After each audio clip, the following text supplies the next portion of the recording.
a 600-ton mountain titan, silenced for over 50 years, sat untouched as America changed around it. Everyone said restoring something this big was impossible, until a handful of engineers and dreamers set out to rewrite railroad history. The official story celebrates Big Boy's triumphant return, but the truth is far messier, filled with forgotten challenges and make-or-break decisions. How did a cold, retired relic become the most ambitious resurrection in modern railroading? Let us uncover the hidden story behind the rebirth of Big Boy, and do not forget to like and subscribe. In the late 1930s, Union Pacific faced a problem that no off-the-shelf locomotive could solve. The Wasatch Mountains stood between Ogden, Utah, and Green River, Wyoming, a stretch of railroad where grades could grind even the toughest engines to a crawl. Wartime traffic was surging, and the railroad needed a single locomotive that could pull heavy freight trains over those steep grades without help from extra engines. The American Locomotive Company, ALCO, took up the challenge, assembling a team of engineers to design something unprecedented. Their answer was the 4884 Big Boy, with 4 leading wheels to guide the giant through curves, 2 sets of 8 driving wheels for maximum traction, and 4 trailing wheels to support a firebox big enough to feed the monster boiler. The finished machine weighed more than 600 tons with its tender attached, longer than 2 city buses, end to end, and powerful enough to haul thousands of tons at a steady 40 miles per hour up the mountain grades. ALCO's articulated design allowed the front engine to pivot independently, letting the locomotive handle tight curves despite its massive length. The boiler itself stretched over 100 feet, with a firebox area so large that 2 men could stand inside it. Each of the 25 Big Boys built between 1941 and 1944 was a rolling experiment in scale, strength, and endurance. The crew in the cab faced searing heat and endless noise, but the locomotive's high tractive effort, over 135,000 pounds of tractive force, meant fewer stops, fewer helper engines, and more efficient wartime logistics. Every detail, from the 68-inch driving wheels to the intricate suspension, was engineered for the brutal demands of mountain railroading. What ALCO's team created was more than just a locomotive. It was an answer to the era's industrial ambition and a symbol of American engineering at its most audacious. Please like and subscribe to support more deep dives into historical restorations and engineering stories. In 1961, after running over 1 million miles across the American West, Big Boy 4014 was retired from active service. The era of steam had ended, and the locomotive's imposing frame was left to rest. By early 1962, Union Pacific donated 4014 to the Southern California chapter of the Railway and Locomotive Historical Society. The locomotive was placed on outdoor display at the Los Angeles County Fairgrounds in Pomona, where it would remain for more than 50 years.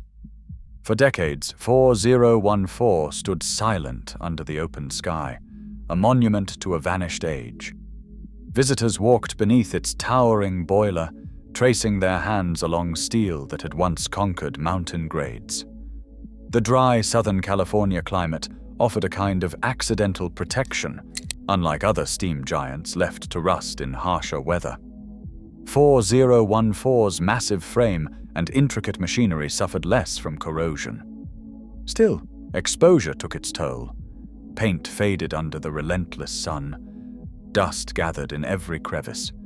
The once vital rods and wheels built for motion became static sculpture.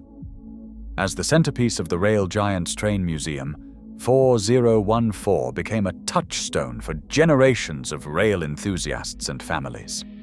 The museum's volunteers worked to preserve its legacy, offering technical histories and sharing stories with curious visitors. Yet the locomotive's sheer size and complexity posed a dilemma. Outdoor display kept it visible, but long-term exposure and inactivity threatened its deeper survival. The rail giant's board faced a quiet but persistent question. Should a machine built for movement remain forever still? Or could there be another chapter? By 2013, the answer began to take shape, but for half a century, Big Boy 4014 waited, caught between memory and possibility. If you enjoyed this section, please like and subscribe for more deep dives into engineering history and restoration stories. In July 2013, Union Pacific and the Southern California chapter of the Railway and Locomotive Historical Society reached a historic agreement.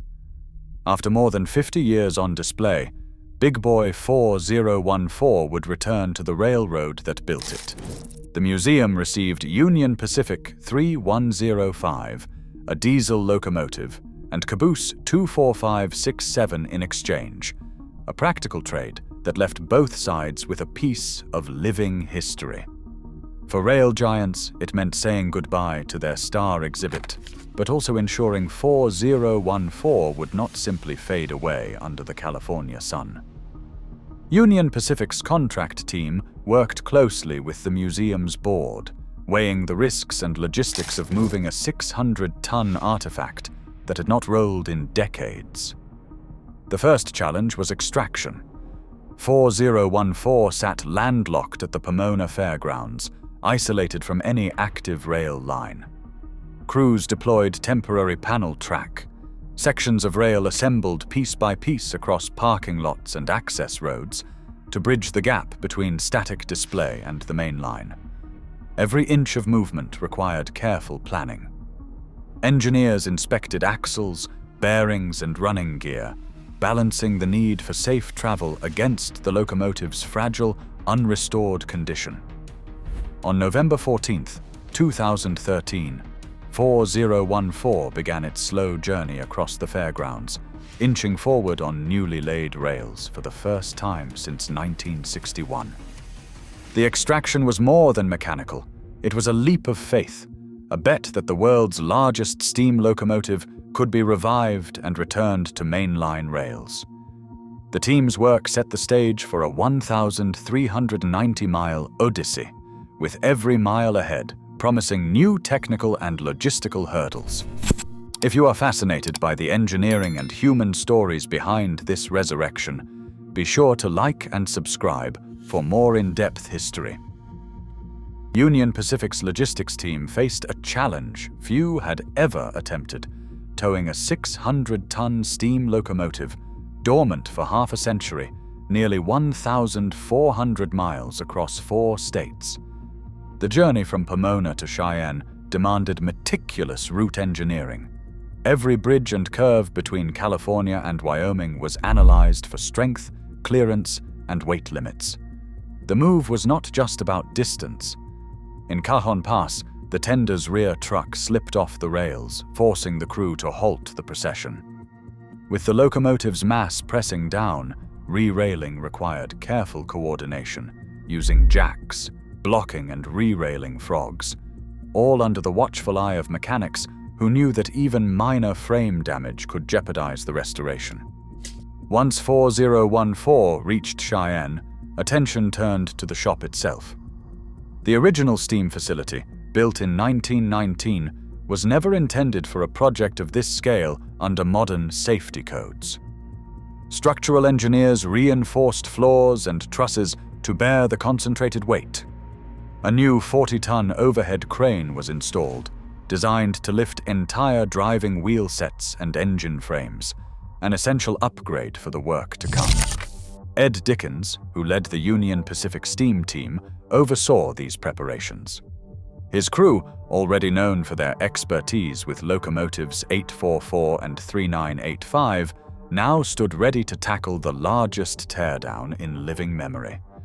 The groundwork was in place. The real restoration could begin. If you found this story compelling, please like and subscribe to support more detailed historical engineering documentaries. Inside the Cheyenne steam shop, restoring the boiler of 4014 called for exacting skill.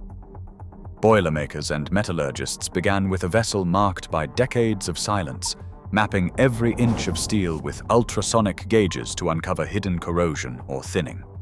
Where flaws appeared, damaged sections were cut away and new steel patches welded in, each repair measured and deliberate.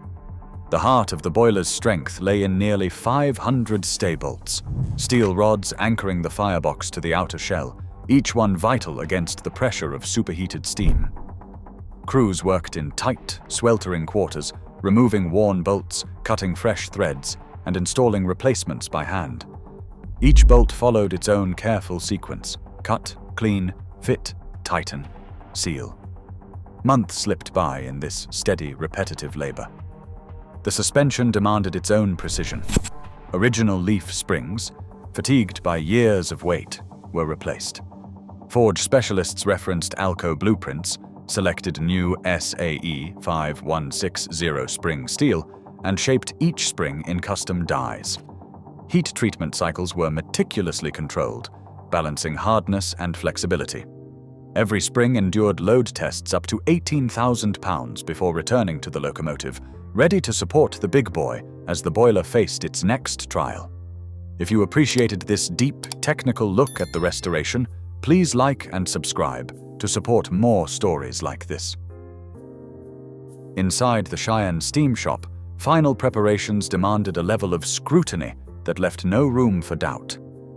Federal inspectors and Union Pacific's own engineers filled Big Boy 4014's boiler with water and slowly raised the pressure beyond what the locomotive would ever face in service.